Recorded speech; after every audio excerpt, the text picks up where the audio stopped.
તો અમરેલી જિલ્લાના રાજુલામાં વરસાદી માહોલ જામ્યો છે। રાજુલાના ઝાપોદર ગામે નદીમાં ઘોડાપૂર આવ્યું, જેમાં ઝાપોદર ગામે ફલ્ગુ નદીનો 50 વર્ષનો રેકોર્ડ પણ તૂટ્યો છે। ઉપરવાસમાં ભારે વરસાદના કારણે નદીમાં પૂર આવ્યું છે। નદીની વચ્ચે મંદિરમાં પ્રગટાવેલા દીવાનો વિડીયો વાયરલ થયો છે। ખોડિયાર માતાજીના મંદિરની અંદરનો આ વિડીયો વાયરલ થયો છે। લોકો ખોડિયાર માતાજીના મંદિર પ્રત્યે શ્રદ્ધા ધરાવે છે।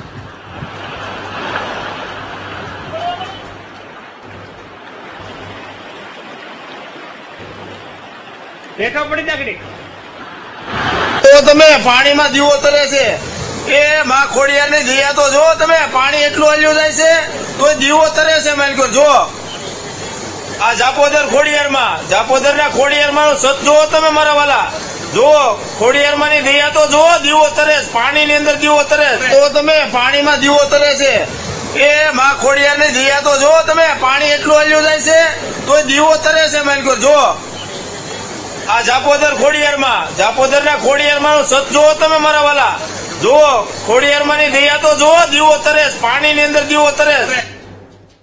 તો જૂનાગઢ જિલ્લામાં સતત બીજા દિવસે મેઘરાજાના મંડાણ જોવા મળ્યા। વિવિધ વિસ્તારોમાં સવારથી જ વરસાદી વાતાવરણ જોવા મળ્યું છે।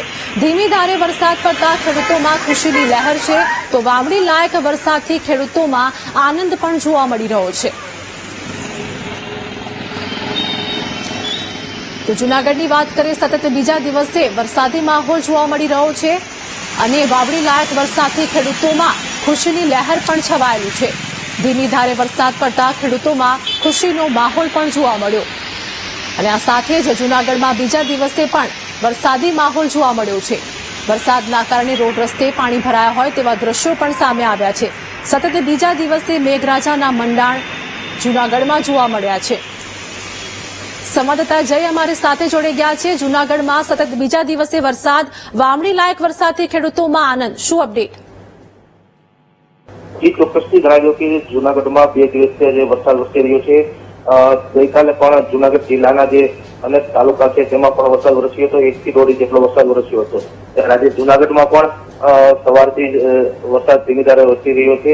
ત્યારે આ બીજા દિવસથી મેઘરાજાના મંડાણ છે, ત્યારે એક ખેડૂતો છે તે પણ વરસાદની રાહ જોઈ રહ્યા હતા। ત્યારે આ વરસાદ વરસી રહ્યો છે તેને લઈ ખેડૂતોમાં પણ આનંદની લાગણી છે અને વાવણી લાયક વરસાદ પડતા વાવણીની તૈયારી પણ શરૂ કરવામાં આવી છે।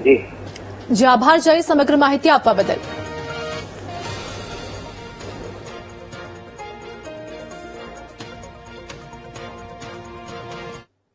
પોરબંદર